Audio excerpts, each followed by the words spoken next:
ఈ టెంపుల్ దర్శనం కాగానే మనకి స్ట్రేట్ గా ఏం కనిపిస్తుంది? సౌత్ ఫేస్ లో మనకి వెళ్ళగానే టెంపుల్ కనిపిస్తుందా? ఏం కనిపిస్తుంది? గుట్ట, గోపురం కనిపిస్తుంది. ఫస్ట్ రోడ్ నుంచి ఇట్లా రాగానే మన కాలరాడికి ఏదైతే మనం వెళ్తున్నామో గోపురం కనిపిస్తుంది. పైన టెంపుల్ కనిపించదు, ఒక పెద్ద గోడలా కనిపిస్తుంది. ఆ గోడ దాదాపు 1700 FT రన్నింగ్ ఫీట్ ఇట్లా పొడవులా ఇట్లా కట్టి ఉంటుంది. దానిపైన మళ్ళీ అన్ని బిల్డింగ్స్ అవన్నీ కట్టినారు, అంటే టెంపుల్కి సంబంధించినవి. రిటర్నింగ్ వాల్ అంటారు, అంటే ఇటు పడకుండా దాన్ని చాలా పకడ్బందీగా గట్టిగా కట్టారు. దాని తర్వాత హైట్ వచ్చేసి 100 feet హైట్ అన్నమాట. ఓకే, మొత్తం టెంపుల్ నిర్మాణం వచ్చేసి మెయిన్ దేవాలయం ఏదైతే గర్భగుడి ఉందో అది 2.3 acres లో కట్టారు. అంతకంటే ముందు 2.3 acres లో టెంపుల్ పాతది, కానీ ఇప్పుడు సేమ్ అదే ప్లేస్ లో గర్భగుడి మాత్రమే 2.3 ఉంది. మిగతా ప్రాంగణం ఏదైతే ఉందో అంతా కూడా 4.3 acres. రాసుకుంటున్నారా? 2.3లో దేవస్థానం ఏదైతే గర్భగుడి ఉందో అది 2.3 acres లో కట్టారు. ఎట్ ద సేమ్ టైం ప్రాంగణం అంతా కూడా 4.3 acres లో ఉంది. తర్వాత ఈ టెంపుల్ అంతా కూడా కృష్ణశిలతో కట్టడం జరిగింది. కృష్ణశిల ఇది ఎక్కడి నుంచి తెచ్చారు? ఏపీ నుండి. అయితే ఈ కృష్ణశిల స్పెషాలిటీ ఏంటి? ఈ కృష్ణశిల ఏదైతే దాని లైఫ్ టైం, ఇప్పుడు నేను కానీ మీరు కానీ మనిషి యొక్క లైఫ్ టైం ఎంత? 100 years. బతుకుతున్నామా లేదా తర్వాత మన హ్యాబిట్స్ని బట్టి, కానీ లైఫ్ టైం ఏంది 100 years. అదే విధంగా ఈ కృష్ణశిల ఏదైతే ఉందో దానికి 1000 సంవత్సరాల జీవితకాలం, అంటే అప్పటి వరకు దానికి ఏ ప్రాబ్లం కాదు, చెట్టు చెదరదు అనమాట. అలాంటి శిలతోని వాళ్ళు తీసుకొని ఆ టెంపుల్ని నిర్మించడం జరిగింది. దాదాపు 2000 విగ్రహాలు ఈ టెంపుల్లో నిర్మించారు. ఓకే, ఇక్కడ ఎవరైతే వర్క్ చేసారో వాళ్ళు కొన్ని వేల మంది అక్కడ, మన శిల్పకారులు 1000 మంది అక్కడ పనిచేయడం జరిగింది. దాదాపు 80% మెంబర్స్ దాంట్లోంచి తమిళనాడు నుంచి రావడం జరిగింది ఈ శిల్పాలు చెక్కడం కోసం అని. అదేవిధంగా కర్నూలు నుంచి, అదేవిధంగా గుంటూరు నుంచి దాదాపు 20% మెంబర్స్ శిల్పకారులు అక్కడ నుంచి వచ్చి ఇక్కడ టెంపుల్స్ వాళ్ళ శిల్పాలు చెక్కడం జరిగింది.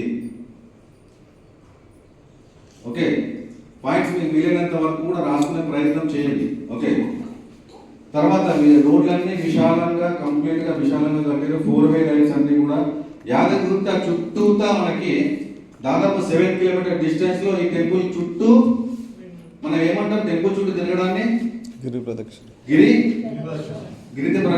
ప్రదక్షిణ ఇక్కడ ఉందా? టెంపుల్ చుట్టూలో ఉందా? గిరి ప్రదక్షిణ స్టార్ట్ గానే మనకు ఒక చౌరస్తా వస్తుంది. అక్కడ ఏముంది? లెఫ్ట్ అండ్ రైట్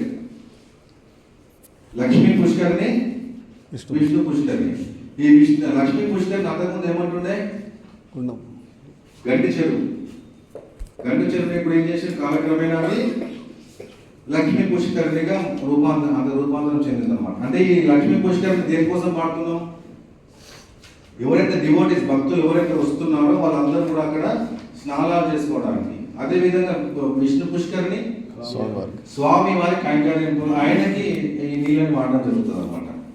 ఆ తర్వాత పక్కన కళ్యాణ కట్ట, ఏవైతే డివోటీస్ అక్కడ నుంచి వచ్చి వాళ్ళందరూ కూడా ఈ గుండు చేసుకోవడం అవన్నీ ఏదైతే ఉందో కళ్యాణ కట్ట అక్కడ ఉంది.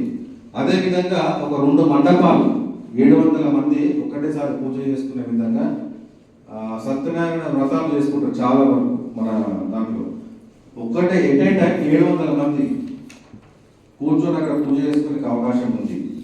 అదేవిధంగా ఈ టెంపుల్ ఏదైతే ఉందో 7 గోపురాలు నిర్మించబడ్డది. 7 గోపురాలు. అదేవిధంగా ఈ మనకి విమాన గోపురం అంటాం కదా, ఇక్కడ కూడా ఏ టెంపుల్ అయినా కూడా విమాన గోపురం ఒకటి ఉంటుంది కంపల్సరీగా. ఆ విమాన గోపురం ఏంటంటే డైరెక్ట్ మనకి ఫ్లైట్ ఎట్లనో అప్పట్లో విమానము అనేది మనకు ఆ గోపురంలో కంపల్సరీ ఒకటి ఉంటుంది, ఇమేజ్ ఉంటుంది, ఒక విగ్రహం ఉంటుంది. అది ఎట్ సైడ్ ఉంటుంది ఫ్రెండ్స్? అది నార్త్ సైడ్. ఏ టెంపుల్ అయితే చూడండి మీరు, నార్త్ సైడ్ ఉంటుంది విమాన గోపురం. ఇట్లా పెట్టుకొని మన హనుమంతు టైప్ ఉంటుంది విమాన గోపురం అనేది ఉంటుంది అనమాట. అది కంపల్సరీ చూడాలంటారు. అది దాదాపు 45 feet లో ఉంది, 45 feet. అదేవిధంగా మనకి పైన ఇంపార్టెన్స్ ఏంటి? గోపురం పైన ఉగ్ర నరసింహస్వామి శిల్పం, సుదర్శన చక్రం ఉంటుంది. చాలా టెంపుల్స్ లో ఉండదు. సుదర్శన్ చక్రం ఏదైతే ఉందో చాలా పవర్ఫుల్ అన్నమాట. చాలా ప్రతిష్టాత్మకమైనది, చాలా పవర్ఫుల్. అది లక్ష్మీ నరసింహస్వామి ఎంత పవర్ఫుల్ ఇంకా. సో అదే విధంగా సుదర్శన చక్రం ఏదైతే ఉందో అది మనకి యాదగిరిగుట్టలో ఉంది, అది చాలా పవర్ఫుల్. సో అది ఇంపార్టెంట్. ఇంకా